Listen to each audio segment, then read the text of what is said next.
Pernah kebayang nggak, kalau setelah kamu meninggal, tubuhmu sudah dikubur, tapi jiwamu masih terikat, dan nggak bisa kemana-mana? Di beberapa daerah di Indonesia, banyak orang percaya bahwa pocong bukan sekadar cerita horor, melainkan bagian dari tradisi kematian itu sendiri. Dalam ajaran Islam, jenazah dibungkus dengan kain kafan yang diikat di beberapa bagian, kepala, leher, dan kaki.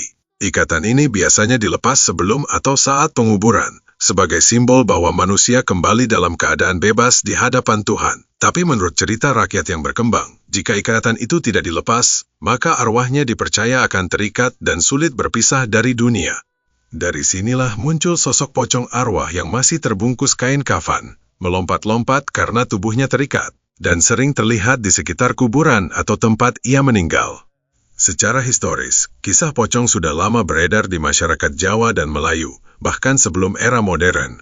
Cerita ini biasanya digunakan sebagai pengingat tentang kematian, sekaligus menjaga norma misalnya larangan keluar malam atau mendekati tempat angker. Namun jika dilihat dari sisi ilmiah, banyak fenomena penampakan pocong bisa dijelaskan secara logika. Misalnya, kain putih yang tertiup angin di malam hari, bayangan pohon, atau bahkan ilusi optik akibat kurangnya cahaya.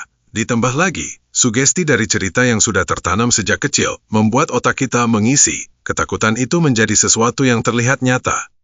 Menariknya, banyak saksi yang mengaku melihat pocong justru berada dalam kondisi lelah, takut, atau sendirian di tempat gelap. Ini memperkuat teori bahwa pikiran manusia punya peran besar dalam menciptakan rasa melihat sesuatu yang sebenarnya tidak ada. Tapi tetap saja, ada cerita-cerita yang sulit dijelaskan. Orang yang melihat sosok melompat di malam hari, suara kain bergesekan, atau bahkan pocong yang muncul dalam mimpi, lalu kejadian itu terasa terlalu nyata. Jadi, pocong itu hanya mitos yang lahir dari tradisi dan ketakutan, atau benar-benar ada arwah yang belum bisa pergi. Kalau kamu ketemu, kamu lari, atau malah lihat lebih dekat. Jangan lupa like, follow, dan komen akun ini untuk mendapatkan pengetahuan terbaru seputar misteri dunia. Terima kasih.